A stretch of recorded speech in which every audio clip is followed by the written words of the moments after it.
And now, it's time for your Low Country Real Estate Market Update. Good morning, Charleston, and welcome to another edition of the Brian Beatty Real Estate Show here on the Big Talker, 1250 WTMA and WTMA.com. Today's a special day. We've got a guest today that we've never had on the show before. So I want to introduce and just get straight into it. I want to talk with Brian Wells of Coastal Creek Design. Good morning, Brian. Good morning. So I'd love to learn a little bit more about your background and kind of what led you to this point. But maybe give the listeners an idea of what we're going to be talking about today. Right. Yeah. So I'd say right now where I am in life is I own an architecture engineering firm called Coastal Creek Design. And I have a lot of experience as a developer, have a lot of experience as a builder in town. And I think I have a pretty good feel. I'm not a realtor, but I have a pretty good feel about our market and where things are going and what things cost right now. So I'm hopeful that it's helpful to your listeners. Absolutely. So we're going to talk about, hey, if you want to build a house, where do you start? We're going to kind of break down that process. We're going to talk about how your firm is involved in that process, how you help communicate along the way with other entities as the house starts to take shape, how much things typically cost. That's the question that everybody always asks, right? Is how much does it cost to build a new home? And so we're going to get to some of those things, but we're also going to talk about, how much it costs to renovate property right now or add additions. We're running out of land, right? In most areas of Charleston. So what does the future look like for inventory? What are some of the struggles that you're experiencing? And then for the folks that are considering building a house, for the folks that have maybe owned a home for, quite a long time, they're sitting on a monster amount of equity. Mm-hmm. They could sell that home or leverage that equity to start the building process. And so a lot of folks just don't understand how that process starts, what happens along the way, how much it costs. So we're going to kind of shed some light on that today, peel back the curtain on it, if you will. So that's what's in store for the first half of the show, at least. And if we keep going, we keep going, right? Because I just think this is an interesting topic that, frankly, we've never covered on this show and that most people just don't understand. So I'd love to start with just your background and how Coastal Creek Design came to be and what that is now. Right. Okay. So I graduated with an engineering degree from University of Alabama, and then I was on a full ROTC scholarship. So I was an Army officer in Savannah. I got to learn Charleston through being close in Savannah, and I moved up here in 2000, and I built houses for about 3 years full time. I worked for John Wheeland Homes at first, and then I worked for a custom builder. And then I kind of decided that wasn't the right line of business for me. I love the process, but some of the things I had a hard time shutting off my mind. So I went back to the government working as a engineer, project manager for the Navy. And then I got my professional engineering license about the same time.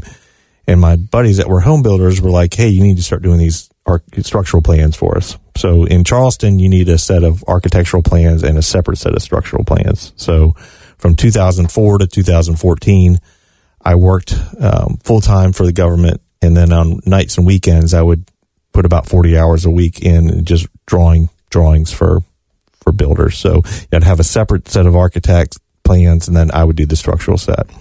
So when the recession started to end 2011, 2012, I started getting really busy on the structural stuff. And then I ended up leaving the government in 2014 to do full-time structural engineering. And then 2016, I hired my first employee.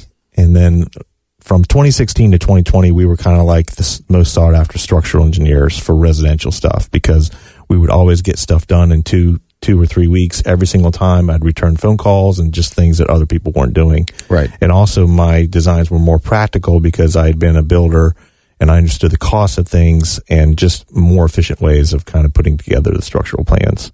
So we would charge normally double the amount for the structural plans that other people would. But people always knew we'd get a lot of referrals and regular business from builders and architects because they knew we were so reliable, and they knew that even if somebody paid us double on the engineering fee as somebody else, they were actually going to save more money in the construction costs, and it was going to be a better process. So awesome. In 2020, so as I developed a good reputation in the town as a structural engineer, a lot of the comments and feedback we got from owners and builders was, I wish the architects would be more like you guys as far as like just being responsive and holding ourselves to timelines and delivering practical designs. Especially renovations, additions, we would get an architectural set of plans that wouldn't take into account the structural stuff, and we would have to try to make it work. But if at the beginning, if we were thinking about structural things, then it would be a more efficient process. So I hired my first architect in 2020, and then I hired another one, and then another one. And so now we have 12 architects on staff. About 3 people are in our structural group, and we deliver full sets of architecture and structural combined sets of plans. So you understand that, but your listeners may not understand that that's a real benefit to the process to have those two integrated with each other. And it just makes things more efficient. It makes it easier to bid. And so that's kind of where so right now I own Coastal Creek Design, which is, we only do residential plans. And so it's delivering combined architectural and structural sets. Perfect. So let's pretend for a moment that I have decided I want to build a custom home, and I have a lot in mind that I want to build it on, right? I guess we could make the assumption that I already own the land, but I think it's important for folks that are listening to take this next piece into consideration, because they might have an idea of what they want to build. They might have an idea of that home being on that specific lot. But what, in your opinion, are some of the challenges that people face when they first start this process? And realistically, where should they start? What's the first thing they should do? Right. So I'm going to back up just for a second and just validate my knowledge, I guess, in this. So when I was building houses, I got my builder's license. And from even the time when I was working for the government, I would build our own house as a family. We'd live there for a couple of years and we'd build the next one. And then when I left the government and I started doing this full time, I had one development project going on at a time. So I built spec house on Sullivan's Island, 2016, 2017, another one on Sullivan's Island, and then some spec houses on Isle of Palms. And as we developed into these architects, every time we send out a set of plans and normally people get 3 bids and then they pick a builder, we always get the feedback on the costs. So we have a really good feel as far as like what the costs are related to renovations and new construction. So I think that people have to be realistic right now about the costs. So what I'll first say is that I think the construction costs from 2019 to now are double. And that's not the builders getting rich. It's the framer that used to get paid $20 an hour is now getting paid $38 an hour. And it's just on down the line. Mm-hmm. And there's so many people moving here that there's just not enough contractors to kind of go around. So when I speak in terms of costs, I'm generally talking about Mount Pleasant, Daniel Island, Isle of Palms, Sullivan's Island, downtown, some parts of West Ashley. When I start giving you cost range, that's generally those areas is what the costs are. But if somebody was to buy a lot right now, said, I want to build a 3,000 square foot house, I would say to plan somewhere between $400 and $500 a heated square foot. And that assumes, reasonable selections, nice windows, maybe a metal roof. So the first thing they do is just got to get the calculator out and say, how much heated square foot do I think I need? Mm-hmm. Let's multiply that by $450 a square foot. And then let's add a lot cost. And that's going to give you a general range of where you're going to be. Okay, perfect. So the first step really then is just maybe have a conversation with someone like you that can lay out for them, here's realistically how much something like this is probably going to cost. And then, of course, as we make selections and changes, that's going to change. But the first step is just getting a ballpark on whether this is financially feasible for them or not. Right. That's right. If it's decided that, hey, I've got the money to do this and I want to do this, what would be the next step? Right. So whether it's me or somebody else, they need to hire a good architect. So, your architect is going to become like your conductor for the whole thing. So I'm going to talk about our process a little bit. So if we'll talk about the new construction first. So somebody says, I've got a lot, I'm interested in building on it. First thing I'm going to ask them is for the survey. And then we're going to look at it as far as terms of how large is the lot? Are there any trees on it? what's the setbacks, what's the restrictions. So we're trying to figure out the restrictions of what they can do first.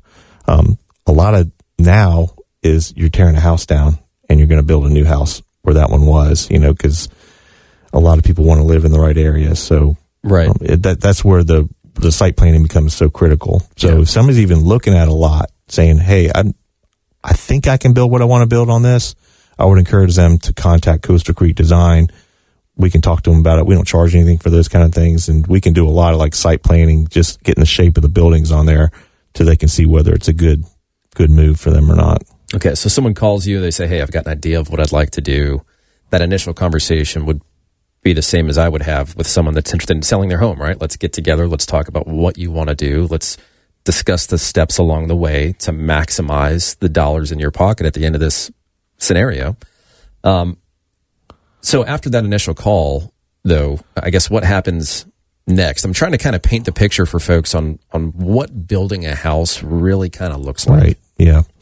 So the process would be, if you feel like it's a good piece of property, you have the offer in, maybe you haven't closed on it, we will. So our pricing for new construction plans is generally like $10 to $12 a heated square foot. So that's for combined architecture and engineering plans. So we would understand what your target square footage is, give you a written fee proposal. And then once you sign the contract, then it's just, you're starting the process of putting the shape on the lot and then refining that first floor plan, which is most important, that kind of relation. And then we're moving into, once you approve the floor plans, we're moving into elevations. And then at that point, our firm is doing a parallel process of the structural plans and the architectural plans at the same time. What I try to encourage owners to do is not hit contractors up too much for prices at the beginning. We have a really good feel for pricing. We're going to keep you within the bounds of whatever your budget is and the scope. And once we get midway through the design process, we'll introduce you to 3 builders. And these are guys and gals that want to do stuff that range, that location, not the most expensive guys or the cheapest guys. Mm-hmm. And then what we try to do also is once we're done with our permit plans, so they've got the structural and the architectural together, we ask them to go out to those 3 builders, ask for a quote, which generally takes about 4 to 6 weeks to get a good quote together. We try to get them to pick one of those 3 contractors and just go apply for the permit right away in parallel with that bidding process. And then you say that to that builder, hey, if you don't get the job, we'll give you $500 or $1,000 or whatever of your time to submit. But from the builder's perspective, that builder is motivated to do that normally because they feel like if everything's even, they're probably more likely to get the job. The permitting process, and I'm going to really just talk about Mount Pleasant right now. Okay. The permit process used to be 8 weeks, and now it seems like it's more like 4 months. So from the time they submit the permit to the time they get the submit for the permit to get the permit is generally like 3 to 4 months right now. Why do you think that is? Why is it doubled? Is it lack of? I don't know. Workforce? I don't know the answer to that. They are changing to a new system right now, which has affected things, but it seems like they're not real proactive as far as like getting their comments out, or it just seems to just sit until somebody asks what's going on and then they respond to it. Okay. So same old. It's been better at now. There's a lot of great people that work down there. I don't really know what's going on right now, but it's taken a lot longer than it used to. Most municipalities will take like 8 weeks for a permit. So Isle of Palms, City of Charleston County, about 8 to 10 weeks.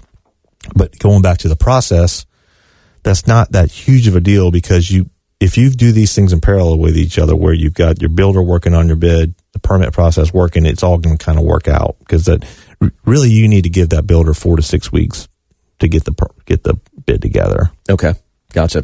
Tell you what, we're going to take a quick break. We're talking with Brian Wells of Coastal Creek Design.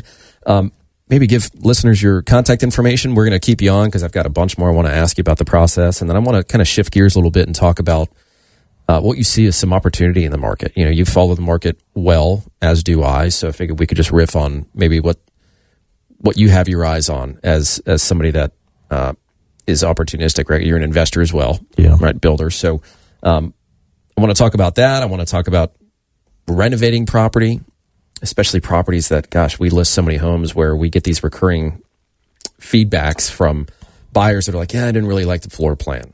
And I want to give an example, but we're going to come back. But what's your contact information if someone wants to reach out to you? Yeah, Brian? the best way is just go to our website. It's coastalcreekdesign.com. Just any Google search will just Coastal Creek Design. They'll find us. We've got the contact information. All that stuff is on there. I'm joined this morning by Brian Wells of Coastal Creek Design, and we're talking about really the process of building a home, a custom home, right? You have an idea of this home that you've designed in your mind, and you want to build on this lot that you know of or own. And so we're kind of breaking down the process for you guys. We're breaking down the cost. I'd really like to talk for a moment about time frames, because that seems to trip a lot of people up. And we've had, gosh, I can't tell you the number of instances where we've been called by somebody that was building their home. Yeah. And they're kind of approaching the end, and they're like, yeah, we're closing in, like a month and a half. And they want us to list and sell their home and get everything done within that time frame. So I just think it's really important for people to understand the timetables here associated with building a new construction home. So maybe if you don't mind, Brian, we can start with that. Yeah. So, I feel like our company can get a permit set of plans done faster than anybody, because we're doing the architecture and the structural in parallel with each other as part of the process. So we generally say it's 8 weeks from the time you hire us till the time we have that full permit set of plans ready. And then going back to what we just talked about as far as the permit review process, you got to have at least 8 weeks. So I would say more like probably 12 weeks right now. So from the time you hire your architect to the time you get that permit in hand, it's probably 5 months. And then if you are good at making decisions and on it and doing everything your builder says as far as selections and appointments and things like that, you don't change your mind, then you're about a year is probably as fast as you can do it. After the first 5 months? After the first 5 months. Okay. So we're at 17 months right there. Mm-hmm. So I'd say 18 months, if you're a good decision maker, you got a good builder, it's reasonable to expect that from the time you hire the architect. Now, I will say, just as an aside here, there are other architects in town that will tell you that they can do it in 6 to 8 weeks, but they're probably going to be more like 6 months. It's one of the reasons why we started doing what we do now, is because I feel like sometimes the design professionals aren't willing to hire the next person, or they commit too much on workload and other things. And I think you could talk to a lot of people out there that would say they go through 6 months of architectural time. Yeah. Well, I mean, it's the same with real estate agents. A lot of them are condensing their companies right now, because it's not been a great year for real estate for a lot of real estate agents. It's a slow market, I guess, in comparison to the past few years. Certainly. It's harder than it used to be. It's certainly harder too. Yeah. And so, you find agents that are starting to, cut salaries, cut people, cut just expenses in general. They're in survival mode. And so they take back a lot of the jobs that they had previously delegated. And you see it in the timeliness of their response, in the quality of their response, and just their customer service overall. And then it's, there's only so much time in a day. So they then have to make decisions on what they do and what they don't do. And most people in general, but especially real estate agents, are not built to run a business like a business. They're people. Right. They're hug a stranger type folks, and they use their, just their gregarious nature to win you over. I'm obviously talking about what I think the public's perception of a real estate agent is, but I that resonates with me because so many deals that we've done in the past 12 months have been harder because you either have agents that are inexperienced and have never sold real estate in the market like this, or they are experienced, but maybe they've taken the past few years a little easier, and now they've realized that, oh shoot, I really have to work hard now to sell a house. And it comes through in the quality of the interaction between them and the client, them and the agents. And that's what we try to build at Coastal Creek Design. I'm being an Army officer and a leader in that regard. Like, I'm used to like holding people accountable to deadlines, and we have very strict protocols when it comes to how you proactively communicate with a client, and we don't take on too much workload and lots of different things that I think that other architects they're great at their crafts, but they're not great at managing expectations and managing their business sometimes. Yeah, we see that with contractors too. The fear of loss mentality. If they say no to your project, then you go and find another contractor, and maybe that contractor does well. Now that business is going to them, so they don't say no, right? Because they don't want to let go of the opportunity.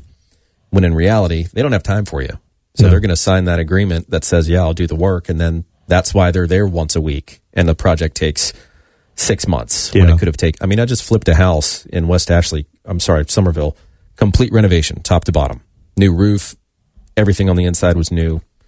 Got the project done in 6 weeks. Yeah, which frankly is a first for me. It was a breath of fresh air.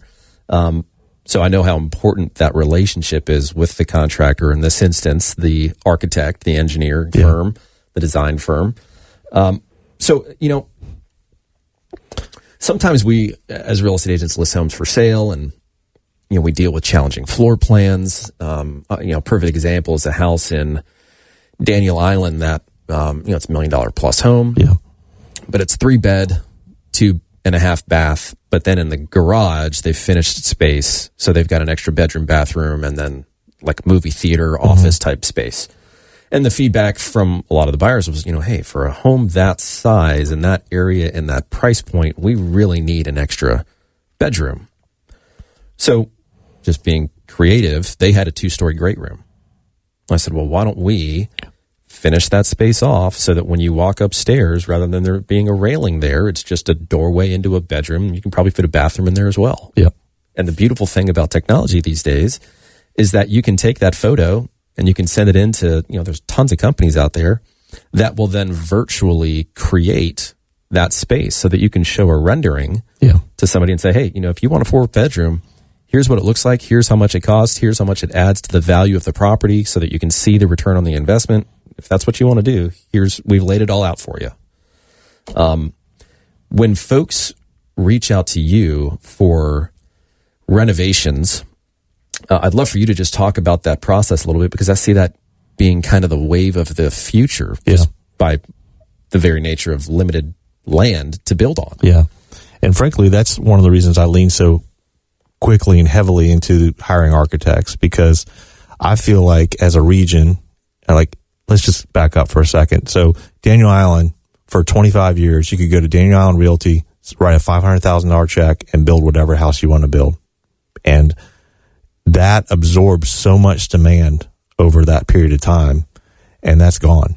So you still, even just under regular circumstances, you still have people moving into town that want to build a new house, and there's no land for them to do it in the most desirable areas. So I think what you're going to start seeing is people buying, like in Mount Pleasant right now, there's very few houses under $800,000. You're going to see people starting to buy these $850,000 houses in regular neighborhoods, like vinyl neighborhoods, and building a brand new house. Yeah. That's the way our market is going if people want new stuff. But what's happened over the last 3 or 4 years is that people are so desperate to get here, they're just like, let me just buy a house, and then we're going to figure out we can renovate it, we can do an addition later on, or we can try to buy something else. So we get so many of those customers that are in a situation where they bought the house, they know they want to do some kind of renovation addition, they don't know how much it's going to cost and how to do it. And then you've got a lot of other people that are in their house, they're a growing family, and they know they're scared to put their house on the market because they know there's nothing out there. So they're trying to figure out a way to stay in that house. They love the location. They love their neighbors. So for us, the first step is just me coming out. What I'm trying to do at the beginning of my process with them, I'm trying to get them in reality on construction costs, because the worst thing I can do is tell them they can do whatever they want to do for the range they want to do. We do the design, we get to the end, we start sending it out for builders, and it's double what they thought it was going to be. I mean, that's the most deflating thing ever. Right. So I have a lot of conversations with people at the very beginning, whether it's on the phone or on the site visit, where I'm giving the reality of the cost of what they want to do. And again, I don't want to be your builder. I just want to make sure you're in reality when it comes to when we get to that point. So again, going back to what we talked about in the first segment, things are double what they were in 2019. So if you used to be able to do a pretty major renovation addition with your kitchen and then maybe a bump out for $300,000, it's costing $600,000 now. And, but your equity in your house is almost double what it was in 2019. So there's trade-offs there. Right. But, the process is first getting them in reality about what the cost is going to be related to what they wanted to do. And then either validating that's what we want to do, or scaling it back to get within whatever budget they want to do. For us, once I've talked to a lot of people on the phone, I can look at all the Zillow pictures and look at GIS and see what they want to do and understand what they want to do and whether it's possible or not. And then I give them the range of the construction. And at that point, there's like a break. Right. There's a break of silence of, I can't believe it's going to cost that much, or that's about what we don't like it, but we understand that's probably what it's going to be. And then I'll schedule a site visit. We'll go out there and look at what they want to do specifically. And then I send them a written fee proposal. And then it's just, clearly lays out what we're going to do, how we're going to do it, and all those different things. Perfect. So again, we're talking with Brian Wells of Coastal Creek Design. I want to switch gears for just a second, though, because for those that are maybe opportunistic in nature, right? Investors. You're an investor. I'm an investor. Are there some areas of Charleston that you think might make for good investment based on future development? Like, in other words, for the folks that are out there that maybe have a little money in their pocket that are thinking of maybe buying some land and holding it, or building a spec home and selling it. What are your thoughts on that?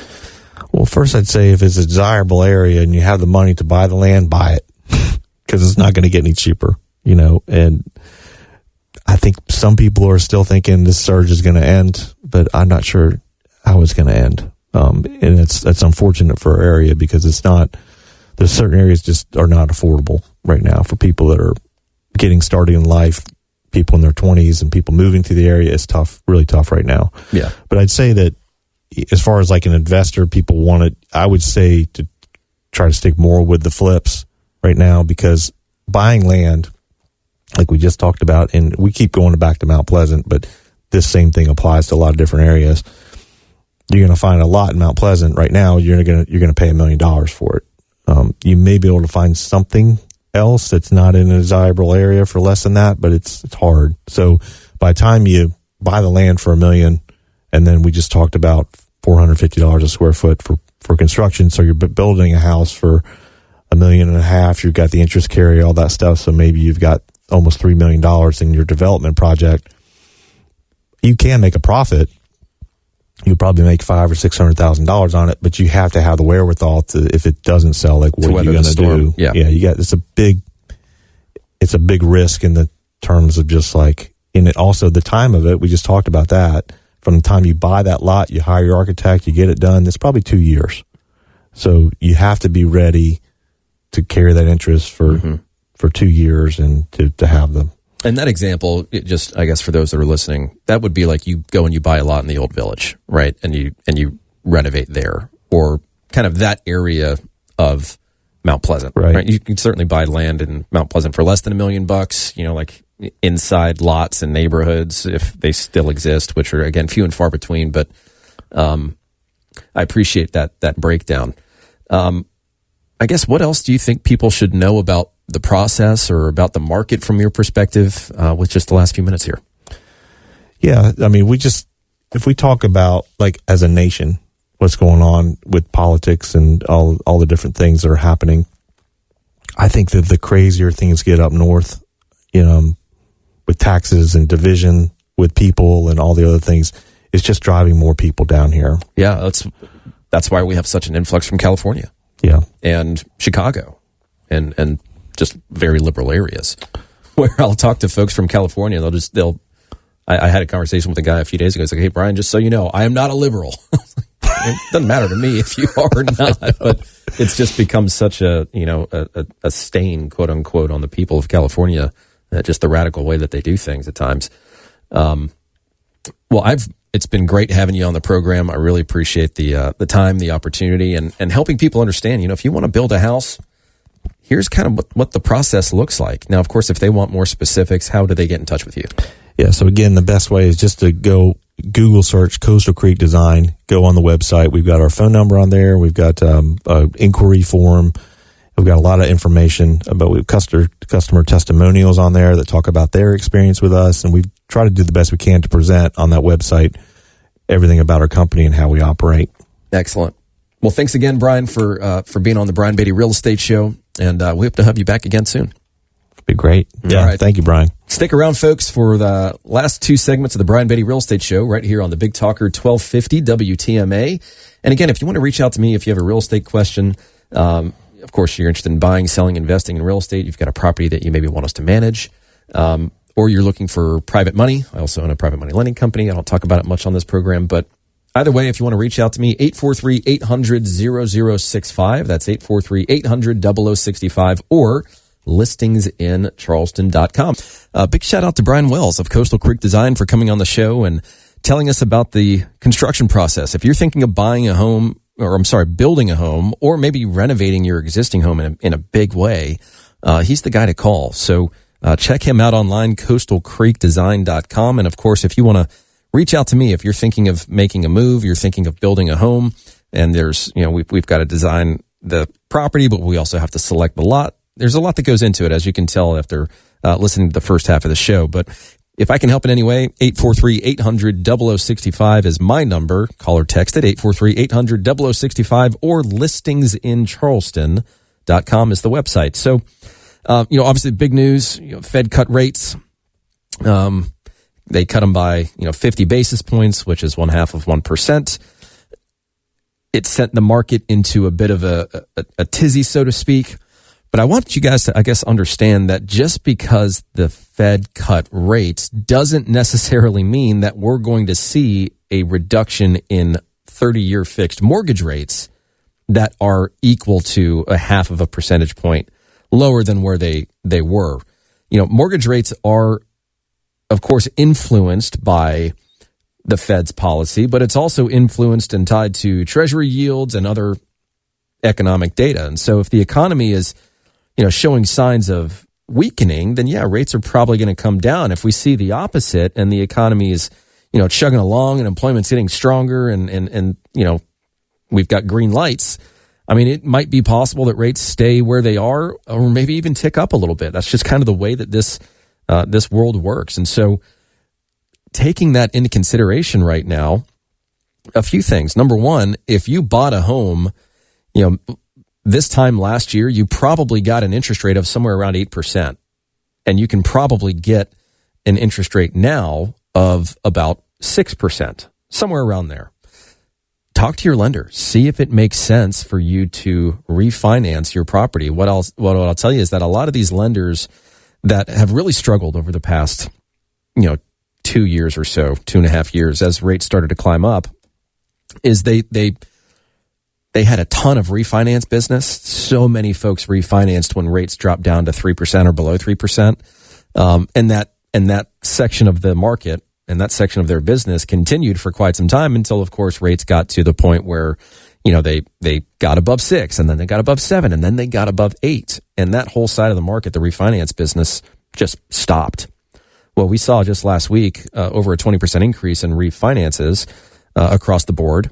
So do yourself a favor and call your lender. What I was going to say is that a lot of these lenders, especially if you had like a 2-1 rate buy down, let's say you bought a house and a 2-1 rate buy down is that the first year, your interest rate is 2 percentage points lower than the normal rate. The next year, it's 1% lower. And then on the third year, it's just whatever you initially qualified for. Let's say it was 7.5%, but the first year you're paying 5.5%, second year you're paying 6.5%, and then the third year it goes to 7.5%. And the idea was, if the rates come down below 7.5%, you just refinance. And a lot of those lenders will do that at no cost. So call your lender, see if it makes sense for you to do a refinance. If you're a buyer, you just got more purchasing power. If you're a seller, buyers are now a little more invigorated to come and see your property. We saw a nice little boost in showings as soon as that happened. We've gotten, the phone is ringing more for us on our listings. More people in general are starting to kind of hop off the fence, so to speak, and really take the process of buying a home more seriously. They're actively looking now. And sometimes that small change can make all the difference in the world to somebody that wants to buy a house. And so the benefits kind of spread across the board. But I think if you're an owner right now, call your lender, especially if you bought in the past few years, and see if it makes sense for you to do a refinance. If you're a buyer, your purchase power just increased. Talk to your lender and find out how much more home can you afford now? Or how much lower are your payments going to be? Maybe you don't max out your budget. Maybe you just say, hey, that's a nice little savings. I'm going to be looking at the same thing, but I'm going to be paying slightly less. And if you're a seller, I'll be honest, between now and November, I think is going to be just a weird time of the market. It's tough for me to, I guess, clearly tell you what the crystal ball is saying as it relates to what our market will look like in the course of the next, really through the end of the year. What I can tell you is that inventory is steadily rising, not by astronomical amounts, not to the point where the market has suddenly shifted from a seller's market to a buyer's market, but there are more options out there. Buyers are taking that into account and using it to their advantage when they make offers and when they negotiate, because now they have options, whereas before they didn't. They were all, you had 10 buyers waiting for that one property to hit the market, and they all fought over it and fought amongst each other in multiple offers. We're still seeing that. We're just not seeing it as much.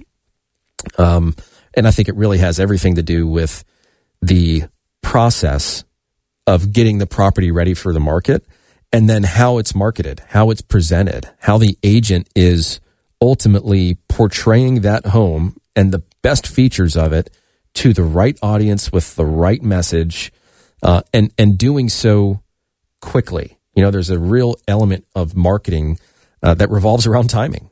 If I can cast an extremely wide net that allows me to market your property, not just internationally, but also to a very specific group of people that we know, based on demographics and geographics and online behavior, are looking for a house like yours. All that data is available. And I know that kind of freaks people out at times, how much data truly is available on them as a person and their search history. And, of course, all these companies collect this data, purchase it from these data warehouses, and then use it to promote products to you that they think might be a fit based on your online behavior. The reality is the same technology and the same features of that technology exist for selling real estate. It's just that most agents don't either know that, or don't have the budget for it, or haven't spent the time to learn it, or that they're happy just putting it on the MLS and letting it syndicate to Zillow and Trulia and Realtor.com and all those different websites, and just letting Jesus take the wheel and letting other agents show the property and bringing them an offer. So I think that as a market in general right now, we're a little stagnant. I'm surprised we're not a little busier than I think we should be. But I think people are so emotionally charged over this election and what might happen that it has truly, taken over their free time. It is the ultimate hobby for a lot of people right now. And don't get me wrong, as I've gotten older, and I just celebrated a big birthday with a 0 on it, as I've gotten older and more mature, and as life has changed, and as I've had kids and owned businesses, my investment into politics and the future of this country has grown. And so I understand the hobby of it. At the same time, if you are in a position where you're thinking of selling a home or buying a home, you also need to look for these little windows of opportunity. And I think we've got a little window of opportunity right now in this market. I'm going to explain what that looks like and how to take advantage of it when we come back. So stick around. This is the Brian Beatty Real Estate Show here on the Big Talker, 1250 WTMA and WTMA.com. And remember, if you want to reach out to me, you want to ask a question, you want to interview me as your agent, you want to invest in real estate, or maybe you have investments now that you'd like for us to manage for you, we'd love the opportunity to earn your business. I can be reached at 843-800-0065. That's 843-800-0065. Or check us out online at listingsincharleston.com. That's listingsincharleston.com. I've only got a few minutes left, so I just want to end with a few kind of hot takes, if you will, in no particular order, but just some things that I'm noticing, experiencing as this market shifts, and as people also get used to the new rules that revolve around viewing property, hiring agents. Commission is at the forefront of almost every conversation now, which to an extent is a good thing, right? Because agents used to really hope and pray that you never asked them about their commission, because then they'd have to justify their value.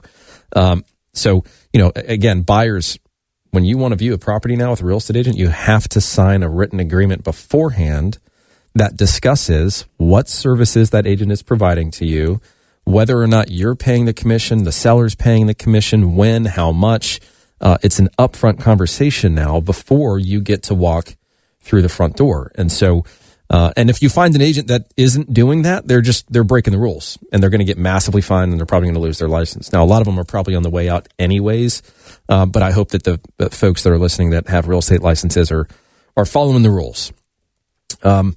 I think that I'm seeing a lot of people that are failing to sell their home right now. We call them expired listings or canceled or withdrawn listings. And if you've ever tried selling a home and it didn't sell with your first agent, you know that as soon as that property or that agreement with your agent expires, you immediately are bombarded with phone calls from every agent under the sun telling you that either they have a buyer or that they can do better. And so I recently just found out that an agent failed to sell somebody's house. That agent charged the seller an upfront non-refundable fee to hire that agent. Never, I've heard of that a few times on the buyer side, which I don't run my business that way, but some folks do, and agents can run their business in whatever way they see fit. I will tell you, though, that, of course, we don't charge anything upfront. We only earn money when you earn money, and that only happens when we do a good job and sell your house for top dollar.